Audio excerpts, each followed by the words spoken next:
Evangelho do nosso Senhor Jesus Cristo, segundo escreveu João, capítulo 17. Leremos a partir do versículo de número 12 em diante. Vai nos dizer assim a santa e poderosa palavra do Senhor. Estando eu com eles no mundo, guardava-os em teu nome. Tenho guardado aqueles que tu me deste, e nenhum deles se perdeu, senão o filho da perdição, para que a Escritura se cumprisse.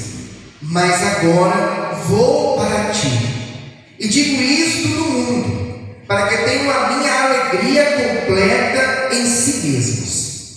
Dê-lhes a tua palavra, e o mundo os odiou, porque não são do mundo, assim como eu não sou do mundo.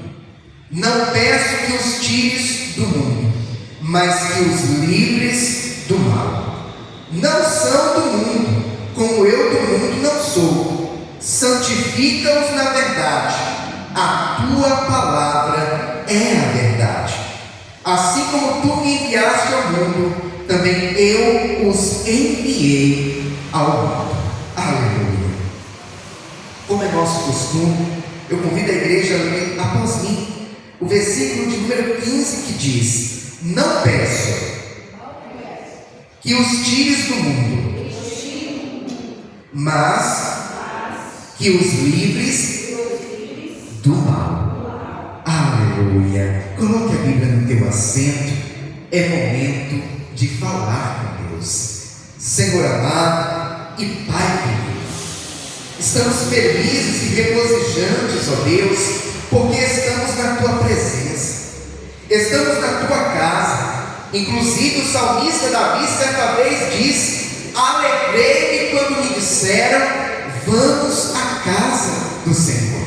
E nesta noite já tivemos a oportunidade de falar contigo em oração, de louvar, exaltar e agradecer o seu nome através dos louvores que foram entoados a ti. E agora a sua igreja espera receber uma palavra, não uma palavra que nasceu no coração do pregador, não uma palavra que venha de conhecimento humano, mas uma palavra, uma mensagem que nasceu primeiramente no coração do próprio Deus e que agora será direcionada ao coração da tua igreja. Por essa razão nós lhe pedimos, ó Pai, que o Senhor venha nesse momento abrir os nossos ouvidos espirituais, abrir, ó Pai, o nosso entendimento, para que nós possamos não apenas ouvir, mas entender a mensagem que o Senhor tem preparado a cada um de nós, e que esta palavra seja como alimento para a nossa alma, como combustível para a nossa fé, e como uma bússola que nos aponta o norte, nos mostra, Pai, o caminho da sua vontade,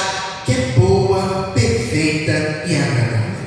Nesse momento eu me coloco diante de ti, como um simples servo que sou, e peço: usa, meu Pai, como instrumento em suas mãos, para pregoar a santa e poderosa palavra do Senhor. É o que nós lhe pedimos, ó Pai, e desde já lhe agradecemos, em nome do Senhor Jesus. Amém e graças a Deus. Agora eu te convido a dar a mais forte salva de palmas ao Senhor Jesus. Aleluia! Graças a Deus. A igreja pode tomar o seu assento, fiquem à vontade. Isso, igreja do Senhor, Evangelho do nosso Senhor Jesus Cristo, segundo escreveu João. Quando nós chegamos a partir do versículo 16, capítulo 16 de João em diante, nós vamos ver que Jesus, ele já está passando ali para os seus discípulos as suas últimas instruções, os seus últimos aconselhamentos antes de ser preso, torturado, crucificado e morto em uma cruz. Jesus, ele vai orientar os discípulos para estimular a fé deles, para encorajá-los e para também adverti-los daquilo que viria a acontecer. Quando nós chegamos no capítulo de número 17, Jesus ele está orando ao Senhor. O capítulo de número 17 é uma oração do próprio Senhor Jesus Cristo pelos seus discípulos e por todos nós, pela igreja de Cristo, a igreja que estava ali sendo gerada, estava prestes a nascer e começar a dar os seus primeiros passos. Tanto que, pelo menos aqui na minha Bíblia, o título do capítulo 17 é A Oração de Jesus pelos seus discípulos. Pois bem, quando nós chegamos aqui no versículo de número 15, que inclusive foi o versículo que nós demos um pouco mais de ênfase no momento da leitura, nós vamos ver Jesus dizendo assim: não peço que os tires do mundo, mas que os livres do mundo. Jesus Cristo havia chamado a cada um daqueles discípulos, a cada um daqueles homens que caminharam com ele durante o seu ministério terreno, aqui de quase 3 anos e meio, e aqueles homens aprenderam com Jesus, e aprenderam com o Mestre, para replicar, para dar continuidade, até mesmo porque depois da morte, ressurreição e a subida do nosso Senhor Jesus Cristo para o Pai, nós vamos ver que os apóstolos, eles dão continuidade, eles dão sequência na igreja, continuam pregando a palavra, continuam ganhando almas. Inclusive no domingo estávamos falando aqui a respeito de Pedro, que em uma pregação 3.000 almas se converteram, 3.000 pessoas receberam a Cristo como um único, exclusivo, suficiente e eterno Salvador da sua vida. Então havia um propósito de Jesus passar os seus ensinamentos para os discípulos, o propósito de eles darem continuidade ao seu ministério, de eles continuarem a igreja e cada vez mais fazerem com que a igreja crescesse e não parasse. Jesus sabia que haveriam aqueles que iriam tentar parar a igreja, que iriam tentar fazer com que a voz dos apóstolos se calasse. No entanto, ele está aqui encorajando aqueles homens para que eles sigam, para que eles prossigam na caminhada. Em sua oração ao Pai, Jesus vai falar do seu amor para com os seus discípulos, do seu amor para com a humanidade. No entanto, nesta oração, Jesus ele diz assim: Pai, eu não peço para que tire eles do mundo, porque talvez alguns pudessem pensar assim: já que Jesus ele vai para o Pai, por que ele não nos leva junto com ele? Por que Jesus também não nos leva com ele para o Pai, para irmos direto para o paraíso?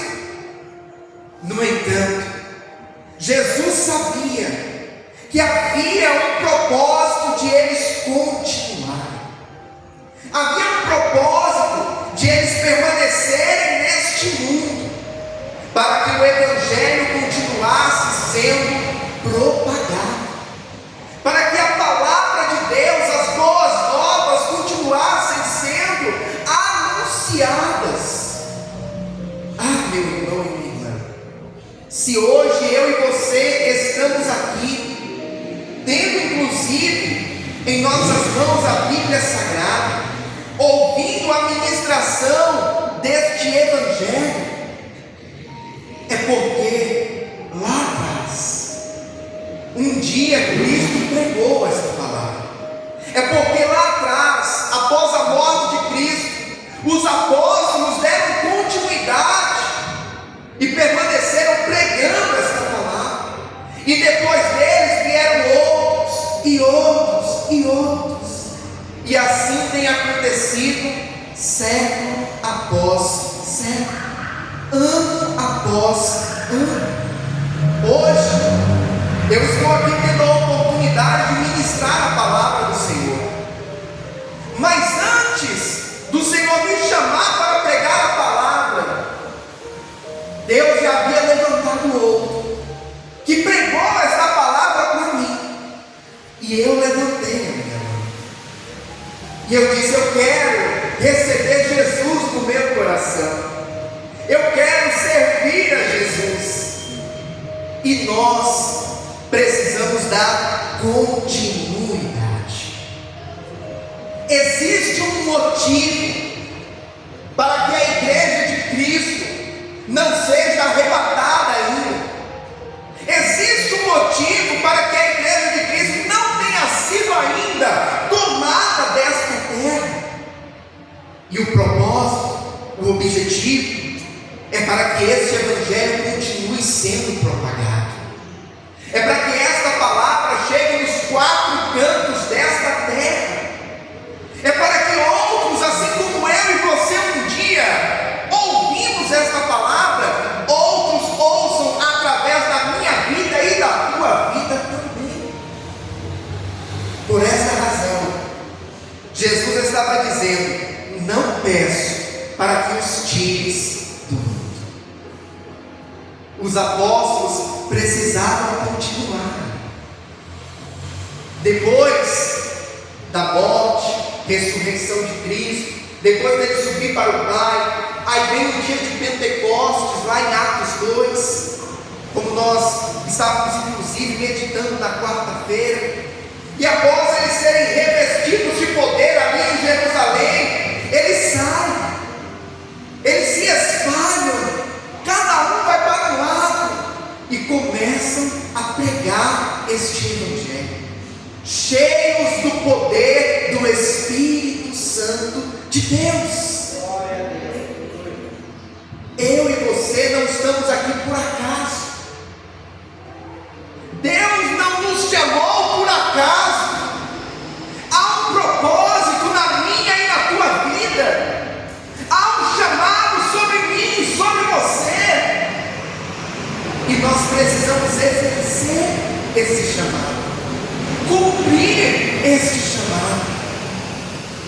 E o Senhor não vai nos tirar deste mundo enquanto não cumprirmos aquilo que Ele designou para a minha e para a tua vida. Há um propósito de Deus sobre você.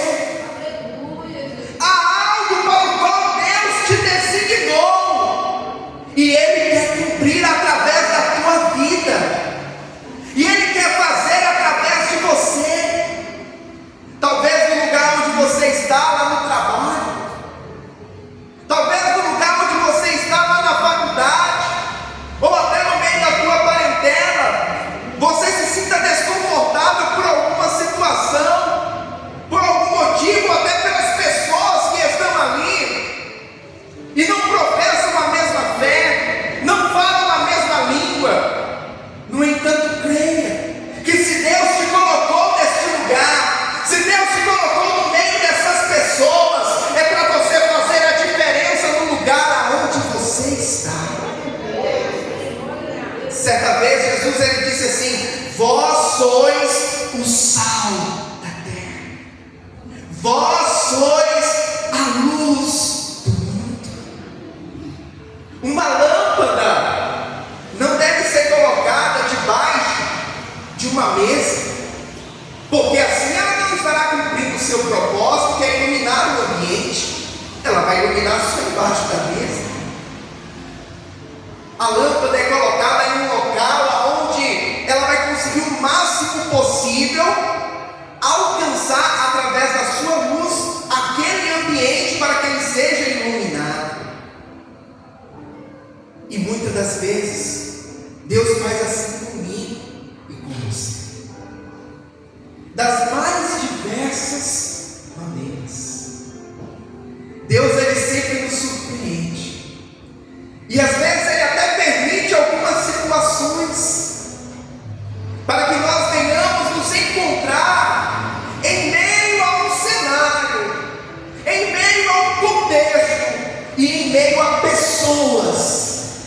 precisam receber esta palavra, que precisam ver o brilho de Cristo resplandecendo na tua vida.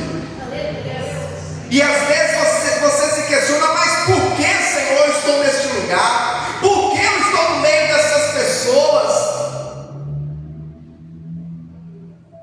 E talvez você não esteja entendendo que não é algo apenas natural, mas existe uma razão sobrenatural. Existe um propósito de Deus para se cumprir através da tua vida, no meio daquelas pessoas, naquele lugar aonde você está. Então, seja sal, seja luz. Permita que o brilho de Cristo venha resplandecer através de você. Permita que o sal dê sabor. Porque o sal, antigamente, quando ele não estava mais cumprindo o seu propósito, ele era lançado nas escadarias, para que a pessoa não viesse escorregar, para que facilitasse a sua subida, a sua descida. O sal, ele tem que cumprir o propósito dele, que é dar sabor. E talvez você esteja em meio a um contexto aonde você olhe para um lugar, aonde você olhe para as pessoas e ali não há sabor, ali não há luz, é um lugar insípido, é um lugar de trevas. Mas nesta noite o Senhor está trazendo essa palavra sobre a minha e sobre a tua vida, para que nós venhamos entender que Deus não faz nada sem propósito, e que se Deus te colocou nesse lugar, se Deus te colocou em meio a esse contexto, faça a diferença onde você estiver. Cumpra o seu propósito, cumpra o seu chamado como cristão. Pastor, mas não está sendo fácil. Eu sei. Eu também passo, assim como você, por todas essas situações. No entanto, Jesus, Ele não nos chamou para fazer coisas fáceis. Jesus também nos chamou para fazer coisas difíceis. E entre elas está renunciar à nossa vontade, renunciar ao nosso eu, renunciar ao nosso ego, e aceitar o chamado do Senhor em nossas vidas. Oh,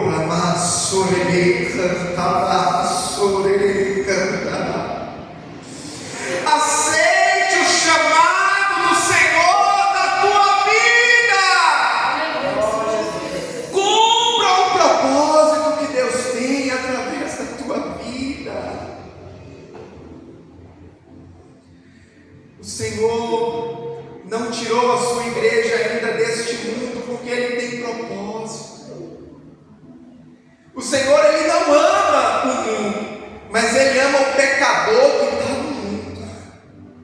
E se o pecador está no mundo, a igreja tem que ir até o mundo para alcançar o pecador. A incumbência de pregar o Evangelho a toda criatura, o Senhor entregou para a igreja. O Senhor vai um dia cobrar de mim e de você, se nós cumprimos o nosso propósito como igreja, se nós cumprimos o ID do Senhor como igreja. Nós precisamos entender a responsabilidade que nós temos como cristãos e dentro do propósito para o qual Deus nos convocou. E precisamos seguir em frente nesse propósito. Precisamos perseverar nesse propósito. Não peço que os tires do mundo, mas que os livres do mal. Pastor, está difícil. Pastor, está complicado. Pastor, não estou aguentando mais. O Senhor está com você no meio dessa situação. Está difícil. Deus sabe que está difícil. E por saber que está difícil, Ele não te deixa. Ele não te desampara. A beleza da companhia de Deus em nossas vidas está no fato de que Deus está conosco, seja nos momentos bons e seja nos momentos ruins. A beleza da companhia de Deus em nossas vidas é que Ele nunca nos desampara. E existem situações que Deus permite, pelas quais nós venhamos passar. Deus permite que nós venhamos enfrentar. Não peço para que os tires. Às vezes na vida nós enfrentamos cada situação, cada circunstância que machuca, que dói. E nós até nos questionamos ou perguntamos para Deus: Senhor, mas por quê? Por que o Senhor está permitindo? Por que o Senhor está deixando que eu passe por esta situação? E eu repito: em tudo há um propósito. Mesmo que agora você não venha ainda entender, mas chegará o momento que você vai olhar para trás e tudo ficará mais claro. Nem sempre Deus permite que nós venhamos ter total clareza do que Ele está fazendo. E eu vou talvez até reformular essa minha frase. Talvez na maioria das vezes Deus Ele não permite que nós tenhamos total clareza do que Ele está fazendo. E Deus não tem compromisso de revelar tudo para nós o que Ele está fazendo no momento em que Ele está fazendo. Ele revela no momento oportuno. Ele permite que tenhamos ciência no momento oportuno. No momento em que nós estejamos prontos, capacitados para entender o porquê daquela situação. Mas aí está algo importante. Aí está a beleza da fé. É continuar crendo no Senhor. É continuar confiando no Senhor, mesmo quando nós não entendemos os seus desígnios, quando nós não entendemos o porquê de Ele permitir algumas situações na minha e na tua vida. Mas quando nós nos colocamos na posição do filho que confia no Pai e sabe que o Pai está por perto, está ali junto com Ele e que vai lhe ajudar em tudo, nós encontramos descanso. Descanso em meio às lutas, descanso em meio às batalhas. Pastor, que descanso é esse? É a paz que excede todo entendimento. A paz que vem da certeza de que nada foge ao controle das mãos de Deus. Alguns dias atrás, eu ouvi, melhor dizendo, eu li uma frase, e eu vou carregar essa frase para a minha vida. E talvez vocês ainda vão ouvir eu muitas vezes falar isso. Que quando alguém te perguntar aonde está o teu Deus em meio à situação que você está vivendo, responda para essa pessoa: o meu Deus está no lugar onde Ele sempre esteve, no controle de todas as coisas. Não peço para que Ele os tire do mundo, mas que os livres do mal. Existe um Deus que te livra dentro da situação. Existe um Deus que te guarda em meio à fornalha, em meio à cova dos leões. Existe um Deus que te sustenta em meio a um deserto, aonde nada dá, aonde nada que se planta colhe, aonde há escassez. Deus também dará quando passamos pelos desertos da vida, provendo dia após dia. Sabe aquela situação? Talvez alguns aqui vão entender o que eu vou dizer. Aquela provisão diária que Deus faz. Pastor, o que é isso? Existem momentos da vida que você vai no supermercado e você faz a compra do mês. Você sai do supermercado com 2 carrinhos cheios, volta para casa, arruma as compras no seu armário e você dá graças a Deus por isso. Você glorifica o Senhor por isso. Mas também existe aquele dia que você vai no mercado e compra o do dia, porque Deus proveu o do dia. E você consegue enxergar o cuidado de Deus, provendo o do dia. E você pensa: Senhor, como vai ser amanhã? E Deus fala: calma, eu provi hoje, amanhã eu também vou prover. Aí chega no amanhã, no outro dia, está Deus lá, mais uma vez.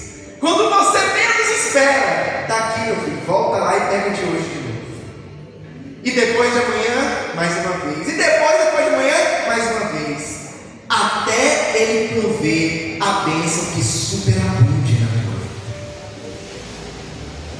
Deus tem suas formas de trabalhar.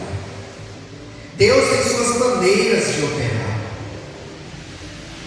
Mas tenha certeza de uma coisa: seja pelo que você estiver passando ou enfrentando na tua vida, há um Deus que não te desampara. E nessa situação que você está vivendo, Ele não te desamparou. E nesta noite, Ele está me levando a te dizer: eu permiti você entrar nesta situação, mas eu estou contigo nesta situação. E há um propósito, que talvez você ainda não entenda, mas há um propósito em meio a esta situação. Ah, meu irmão e minha irmã, o Senhor é aquele que tem formas diversas de operar. Isso me faz lembrar daquela situação em que um jovem que era cego de nascença estava ali em meio à multidão. Jesus chega e alguns daqueles que estavam ali entre a multidão perguntam para Jesus: mestre, quem foi que pecou para que ele nascesse cego? Foi os seus pais? Foi ele próprio? Porque dentro da cultura judaica havia-se um entendimento que para uma pessoa nascer cega, nascer deficiente, era porque aquela pessoa estava pagando pelos pecados de alguém. Era como se fosse uma punição de Deus. Eles tinham esse pensamento. No entanto, Jesus chega e diz: não, nem ele pecou, nem os seus pais pecaram, mas foi assim para que se manifeste nele a glória de Deus. Existem situações, circunstâncias em nossas vidas que Deus permite que aconteça, para que se forme o cenário ideal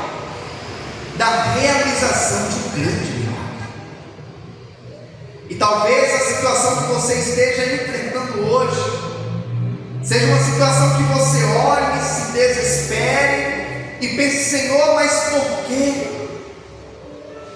E talvez o que você esteja vivendo, dentro de pouco tempo, vai se tornar o testemunho de um grande milagre. A tua fé será edificada, a fé de muitos será edificada, e o nome do Senhor vai ser glorificado. Então, não somente confia em Deus, descansa no Senhor, confie nos desígnios de Deus. Ele sabe o que faz, como faz, aonde faz, com quem faz e na hora que faz. Ele sabe o que é melhor. Existe até um louvor antigo que diz assim: Deus sabe o que é melhor para mim, Deus sabe o que é melhor para mim, sua vontade é boa, perfeita e agradável. Só Deus sabe o que é melhor para mim, Deus sabe o que é melhor para mim, Deus sabe o que é melhor para mim, sua vontade é boa, perfeita e agradável. Só Deus sabe o que é melhor para mim. Oh, aleluia! Santo, santo é o Senhor. Não permita que essa situação abale a tua fé em Deus, mas permaneça firme, perseverante. Porque dentro em breve você vai viver algo extraordinário da parte do Senhor. Lá na carta do apóstolo Paulo aos Efésios, capítulo 6, do versículo 10 em diante, tem um momento que Paulo vai dizer assim: mas revestidos de toda a armadura de Deus, para que possais resistir no dia mau, e depois de haveres vencido tudo, permanecerem inabaláveis. É necessário que eu e você venhamos permanecer firmes, venhamos nos revestir, para que depois de passarmos por tudo isso, permanecermos inabaláveis na presença do Senhor.